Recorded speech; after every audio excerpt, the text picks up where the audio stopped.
Welcome in Mountaineer Nation. We'll give everybody a minute to get in here. This is my West Virginia Towson post-game show.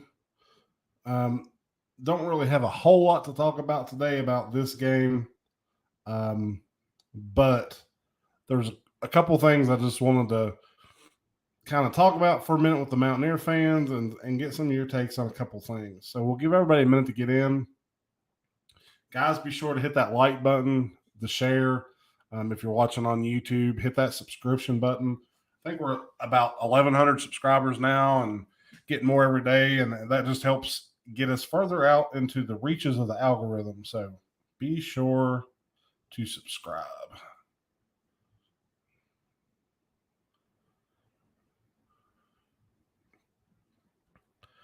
It was an interesting game, albeit it was just Towson. Really, it kind of what should have happened. When an FBS school plays an FCS school, that's the way it should go. My takeaways for the game. Welcome in, guys. Be sure to leave your comments. We'll chat. We'll get them up. My takeaway for this game is kind of odd. I'm going to give everybody just another minute. I've got messages. Let's see here.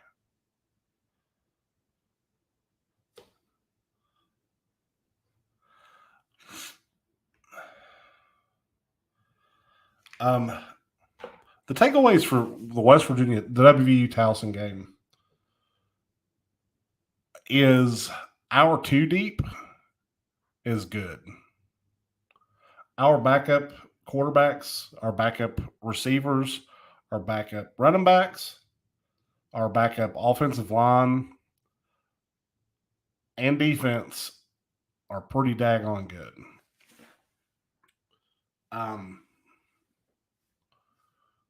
Which means Neil Brown's recruiting is better than just average. Welcome in, guys. I'm kind of making the point of my takeaway for today, and it's kind of an odd takeaway, is that our two deep, our backups are good. We had 4 quarterbacks play. All of them either ran or scored touchdowns. Nico Marchiol, our true freshman quarterback, threw a beautiful touchdown pass. Our two deep is good, is really good, which means, are we playing players because they're older or more experienced, or are we playing the best guys on the team? And that's neither here nor there. It's just my speculation, but I find it kind of interesting that out of the 4 quarterbacks that came in, they all looked good throwing the ball. The running backs all looked good running the ball. The receivers, all of them, even the two deeps made some really good catches. Like, it seems to me like our backups looked. First comment, guys. The backups looked really good. Which begs the question: if our backups look that good, are they that good? And 2, all this Neil Brown talk about pushing him out of town, what would that do to that two deep and the what we saw today? It would affect it, and that's not a good thing. So, my question is, do we just leave Neil Brown alone? I mean, these guys are his recruits. These are the guys they've been working to get. They obviously are good. Maybe they're just taking a little more development than some of the older players. Like, I'm kind of perplexed. JT Daniels, I'm not going to diminish him at all. He's a great quarterback. It's a blessing having him at West Virginia, but I thought Green and Crowder both looked more than up to the job. And some of the backup receivers also looked more than up to the job. So I don't know. It creates a lot of questions for me in my head. Um, are the right uh, are the right people on the field? I guess is the question. Um, you know, if Green or Crowder, either one had what we saw today in them at all, why was Daggy playing last year? Like it drummed up a lot of questions. It's a good win for the Mountaineer Nation. We needed a good solid win. Yeah, and you're right. We did just play a JV team, but I'm more looking at the throws that they made. The not the fact that they were throwing the ball, but the actual quality of the throws that they were making. I mean, uh, that throw Nico made, Jared Day could have never made that throw. Never. Back corner, over the shoulder, kind of drop it in the breadbasket. Could never make that throw. And we're talking about a freshman. And that's what I'm saying is like, you know, there's obviously some talent on this team, and it's young talent. It's just, is the talent being utilized the way it should be? And I only question that because Neil has struggled to make hard decisions on personnel in the past, and I wouldn't doubt if that's part of it now too. But yeah, I mean, we did play a JV team. I'll give you that. But that throw, there was a throw that Goose made that was just a phenomenal throw. Seeing those kind of throws make me look at Jared Dagey like I really didn't realize just how deficient he was as a quarterback. Um, that's my takeaway. Like it's kind of like I said, it's kind of an odd takeaway, but it's just the two deep did look good. The receivers ran the routes, they caught the balls. Things that they didn't, let passes bounce off their hands like they normally do. Like there's a lot of things to take away from it, and it's it's a little bit perplexing. I was glad to see all the quarterbacks get their reps. They all deserve it. I knew, Nico, we wasn't sure if he'd get in or not, but I was glad to see him throw his first touchdown. It was a good game to get some guys some experience and work on some things that need attention going forward. Yeah, for sure. Agree totally. It shows me how deep the team actually is, which begs the question, if we fire Neil Brown, are we willing to sacrifice, what some of the talent that it's obvious talent there. It's obvious talent. Um, are we willing to sacrifice that? After Nico made that throw, my initial thought was, well, let's let Nico pick our next coach. Who does he want to coach? Who does he want as a head coach? I think Graham Harrell is a really good teacher. He can teach the quarterback. And I think that's apparent. I mean, those throws, I'm going to keep going back to that, but those throws that they made were good throws. I mean, tough throws. It just this is just the oddest Mountaineer team and coach and staff I've ever seen. It's just you're always wondering what they're doing and questioning what's going on. We put up a ton of points. The defense looked okay. That's the aspect of it where I look at it as JV. Like I can't say the defense played exceptionally well or anything. They only gave up a touchdown. I can't say that because that was, I think, the side of the ball that really showed the most was because their offense, watching them play, was at Murray State, their offense was pretty proficient. They move the ball at will, and West Virginia naturally should slow them down, stop them completely, being an FCS school. But the defense is still the question mark. Now, I think going into next week, Virginia Tech. Now, just let you guys know, I'm going to be at the Virginia Tech game, so halftime reaction. I don't know what I'll be able to do there, if anything, but I feel good going into Virginia Tech next week. I feel like Virginia Tech's defense is good, but I feel like our offense could score on anybody. So I think we're okay there. Virginia Tech's offense is god awful. I mean, god awful. So I feel like our defense, our D line should be able to control the pace of the game. That's going to be my guess. Your linebacker play protecting the middle of the field. I don't think we have to worry too much about the deep passes. I haven't really seen that out of Tech. They don't really have all the size at the wide receiver position. I really think West Virginia goes to Virginia Tech on Thursday and ekes out a victory. And I say that, with me also saying that I haven't seen West Virginia win a game live since the Georgia Tech West Virginia Gator Bowl in like 2008. So, you're talking to somebody that's went to Morgantown and watched them lose year after year after year.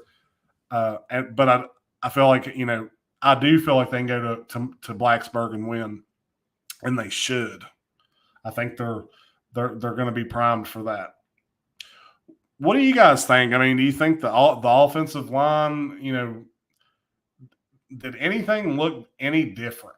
And I guess that's the question. Aside from the two deep and all of that, the backups, did anything really look any different? And I guess that's the question of the day. Our D-line is good, but for some reason we don't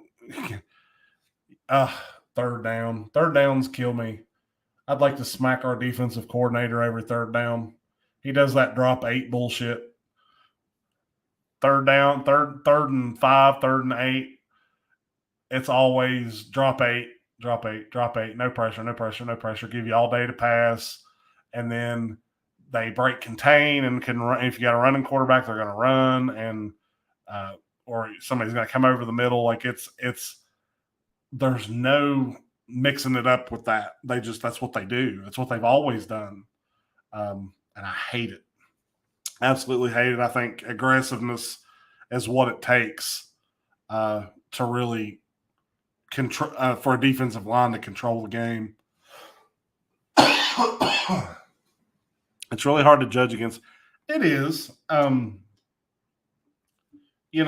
wasn't overly impressed with. And I asked you guys that because I wasn't overly impressed with anything that I saw outside of the two deep play and the backups playing. Nico's touchdown throw was an impressive throw. Goose, he threw one to the corner. Can't remember the name of the white receiver. Curly hair, I guess it had like a permed mullet. White guy called it. It was a great catch, but the throw was really on point. I was impressed by some of their play. I wasn't impressed by, JT did what he does. The offense did what they do. The offensive line looked good at times, looked bad at other times. Preston Fox, there you go. The offensive line looked good at times. They looked terrible at times.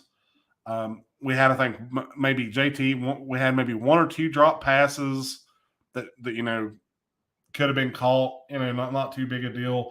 The running game, CJ and Tony Mathis both showed up.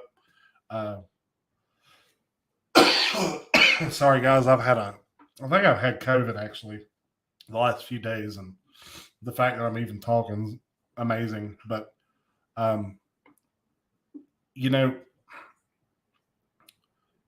nothing, the running game, I can't say too much about it because of the competition thing, but there was nothing that really super impressed me outside of the backups. Preston Fox, yep. Oh boy, out of Morgan. That's awesome. If he is, that's awesome. I just, I hope they get ready for Virginia Tech. That would be, I think it's a must-win game for Neil Brown. If they would go to Blacksburg and lose, aside from paying the buyout, I just don't know how. Somebody has to go. Like somebody, and it's got to be one of those deals where Neil Brown tells them ahead of time that they're going to have to let him go, and so they find another job, and he ends up not having to fire him. And they go to Minnesota or Notre Dame or somewhere and find another job and just leave on their own volition. It's got to be he's got to fire somebody. He's got to fire somebody. I mean, hands down. Because that's something else he's never done. He's never fired anybody. They've always been given the opportunity to find them another job and leave on their own volition. And I think that's a bunch of crap too. But at the same time, do you jeopardize losing some of these young players if Neil Brown leaves? And it's we're in a funky situation, and I blame Shane Lyons for it through and through, extending Neil Brown, putting that big buyout on there. I blame him fully for the mess that we're in, because it is a mess. I'll be anxious to hear what Neil Brown says at his press conference. I imagine it's going to be the same old regurgitated stuff that we hear every week in, week out. Well, I mean, and I agree that Matt Moore, he's been on my shit list for a couple of years. He has not been. Excuse me, guys. He has not been the caliber of offensive lineman that you need for an FBS school. He's just not. And, I don't know. I don't know why he's got to hang around as long as he has. But he definitely does need to go. I just don't see. I don't see it getting any better. I mean, we've got a big, strong offensive line. And we should be able to patrol the field with the size of those guys. They're last year or the year before it was they were unexperienced, but now they're experienced. I mean, they should be enforcing their will at this point, and they're just not. Whether I think it falls squarely on the coach's shoulders. And if Neil Brown don't fire Matt Moore, then it falls on Neil Brown's shoulders because he is not making that decision. Matt Moore, I've said for the last couple of years, you can go back and watch. He just doesn't have the gall or the what it takes to get these guys in the shape they need to be in to play ball.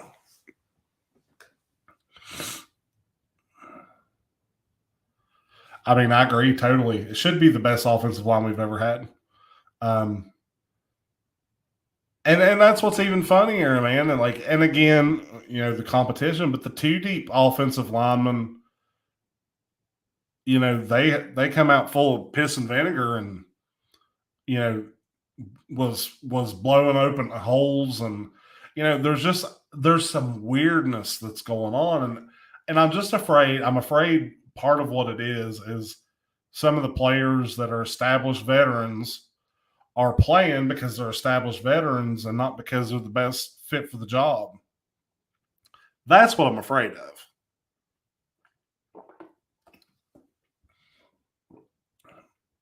And if you go back to Daggy last year, that's exactly what was going on there. It's not that he was the best fit for the job. He was just the most veteran. So we'll just continue along with him. Makes me wonder what the decision would have been if JT Daniels hadn't come to West Virginia. Who would be our quarterback?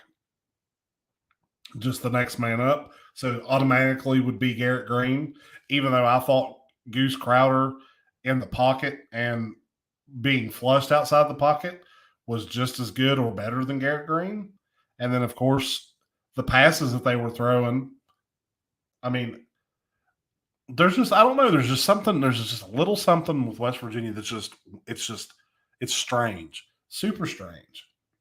Guys, if you're watching on YouTube, go ahead and hit that subscription button if you haven't already.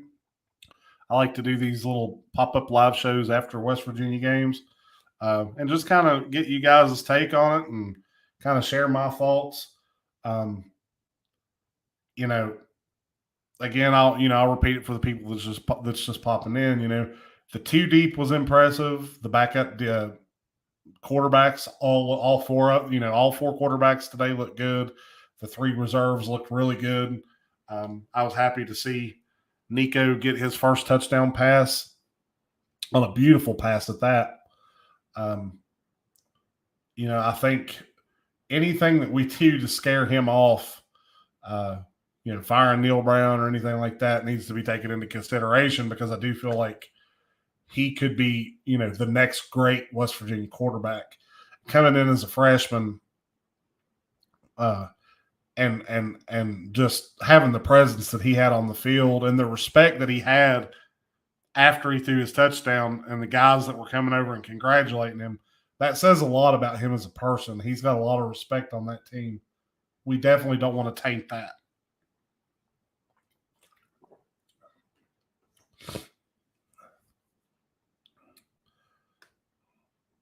Guys, any games today that you watched that surprised you? I can't believe Purdue lost to Syracuse.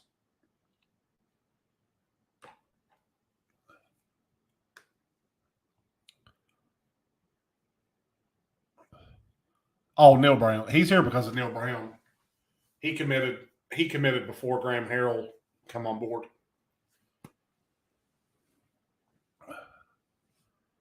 I mean, Nico could be at Florida State. I mean, you look at what Florida State's doing, they look pretty good this year. Let's see here. Nico's a good kid. I went up and met him. He did a signing up in Herkin. And he's a good kid. He even, was talking about, we were talking about the portal and all that stuff. And he talked about how he's committed to West Virginia. He wants to stay here. He wants to play here. He said it just felt like home. It felt like, and he was impressed with the campus and everything. I mean, he's a good kid. He's got a good family. His dad's awesome. I mean, he could be West Virginia royalty for sure.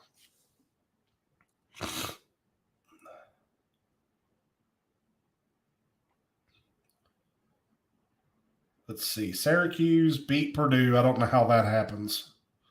I'm shocked by that.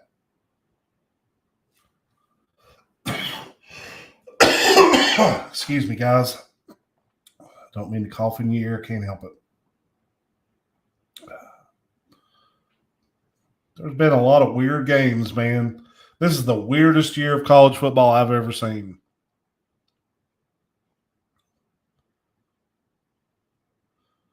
Oklahoma beat Nebraska 49-14.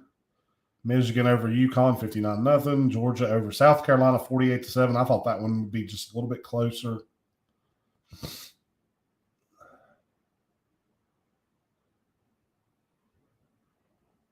The only thing I can say for certain about college football this year, the best team I've watched play is Georgia by far. And I hate saying that because I didn't think they would be. I was thinking Ohio State would be, but I don't know. It's like they had that killer instinct against Utah in the Rose Bowl, and then it just died. I don't know what the deal is with Ohio State.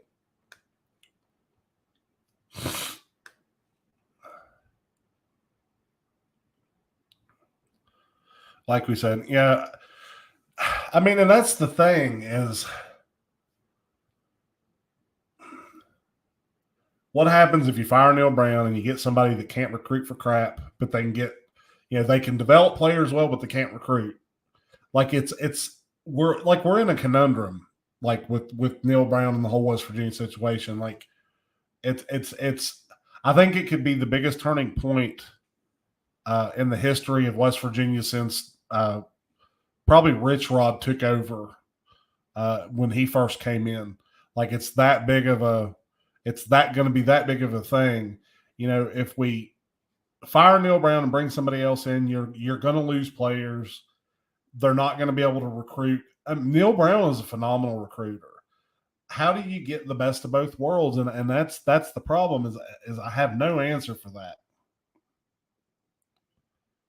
Maybe Jeff Castile needs to step in. A defense coordinator, Matt Moore needs to step down. I mean, I'm not big on Matt Moore at all. I know it's woulda, coulda, shoulda, but we are only one catch and one goal line and one roughing the pass. I mean, and that, Brad, you're exactly right. And the thing is, I mean,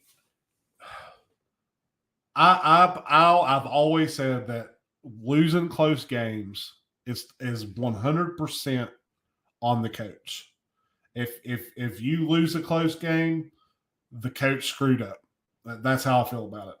Because that, and the reason I say that is because the players go out and they produce, they put themselves in a position to win, and either a coach's inability to read the situation is off, or their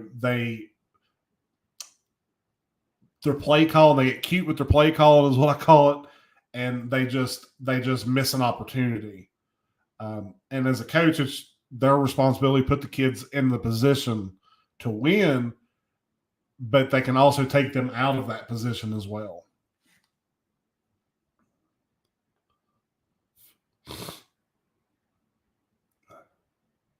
No, I mean, I did the only prediction video, thanks Chris Parrish for the $4.99 super chat after losing Kansas and Pitt.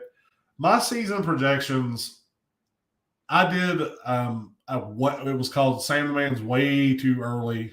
I did it right after the season ended pretty much. And I had us at best winning 7 games. And that was before JT Daniels and all that. And I kept quiet because I knew with everything that was going on, like there wasn't, you can speculate. Like there's a lot of like podcasters that'll make videos just to make videos, and I don't do that. Like sometimes I do, like to talk about like fun stuff or speculative stuff, but like just to do them, I don't. I said earlier on when before the season started that we had to split Pittsburgh and Virginia Tech. We had to split those games. We had to win one of them. That winning 3 games in the Big 12 was going to be rough. My projection was if we can make a bowl game this year, we're doing all right. And I still stand by that. If we could get to 6 wins, we should all be very, very, very, very happy. But that's not going to happen. It's just not. We won today. If we beat Virginia Tech, we'll be 2-2. I mean, our schedule's brutal, guys. I don't think we can beat Texas. I don't think I could make arguments as to why we can't beat anybody. The teams that I think we could potentially beat are Texas Tech, TCU. Everybody else it's a big, yeah. I mean, it's just not going to be easy. It's just not, and we'll just have to see how it goes. I mean, this schedule, that's something that nobody's talked about either. Is really how hard this schedule is when you're out of conference games or Pitt, Virginia Tech. Like, who's Alabama playing today? UL Monroe. Like, come on now. Like, and I'm just being honest. Like, every team gets one cupcake game, but there's some teams that's had 3 or 4 cupcake games this year, and nobody really bats an eye. I think the bigger issue is that the college football, ESPN, whoever, has undersold how talented the Big 12 is this year. I think that's the problem, is everybody is expecting the Big 12 to be, Kansas sucks, TCU's okay, Texas Tech's okay, Kansas State's okay. Baylor's going to be back, and it's just not true. Like all of the Big 12 teams are loaded. They absolutely are. Like I could make a case as to why every Big 12 team will beat West Virginia, and it would be a good case. Jordan Leslie's D has kept us in so many games, but our O-line has sucked from day one. Yeah, I mean the offensive line, like it's just not very good. I don't know, like doing these videos are fun, podcasting's fun, and doing the projections and following all the football's fun. But like as a casual fan, man, you look at this year's football landscape, and it's an odd year. I think, excuse me, guys. As I've said in the past, like I think part of it is just where the portal has given so many players the ability to go other places and to spread their talent a little more evenly, and teams are getting recruits that you've never heard of because of various reasons, or two deep quarterbacks or three deep quarterbacks that are just sitting on the bench not getting to play, and then you bring them in, you don't really know what you're getting. So it's like JT Daniels, 5-star quarterback, and is he playing up to a 5-star level? Not really, but he's not too far off. But we didn't know what we were getting with JT Daniels anyway, other than a quarterback that can't stay healthy. But I mean, he looks good. He looks good in the pocket. He moves really well in the pocket. He's got a good sense of the pocket and when to step up. And predicting which teams are going to be good and which teams aren't is it's really hard. Betting this year has been really hard because you don't know what team's going to show up on what day and or anything. You just don't know. And that makes it fun. That's why, moving on to like a 12-team playoff would be so great because, these Cinderella teams might actually have a chance of winning the national championship if you do that. Teams like Liberty or Appalachian State or places like that might actually have the opportunity to beat some of these teams. We have two true freshmen starting at corner.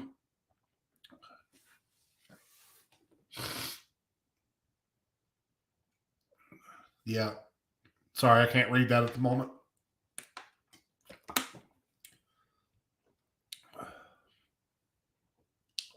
Yeah, they are going to learn the hard way. And Kansas is just the beginning.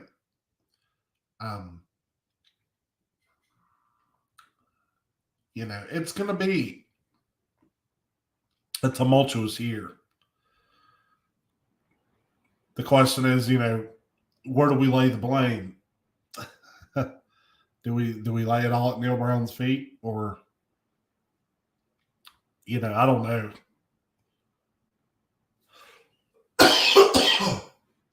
Me personally, I want to blame him and advocate for him all at the same time. And I think that's the position probably the administration's in too, is they're just not sure. Well, guys, I hate to run, but this cough's just getting worse. I'm going to have to go take a breathing treatment or something, try to finish getting over this crap so I can go to the Virginia Tech, West Virginia game. Look later in the week, I'll do a West Virginia, Virginia Tech preview. Mark will do a preview of Tennessee. We'll do Pugs picks, game of the week, maybe another live pop-up show. I may try to go live at the Virginia Tech game, even though I know getting on their Wi-Fi down there is not easy. But, guys, thanks for tuning in. I appreciate everybody, the comments, for tuning in, listening to what I have to say. I really do appreciate it. But anyway, it's a good day to be a Mountaineer, no matter where you are in the world. Even if it's a victory over Towson, we'll take it. Have a good evening, everybody. Thanks for tuning in.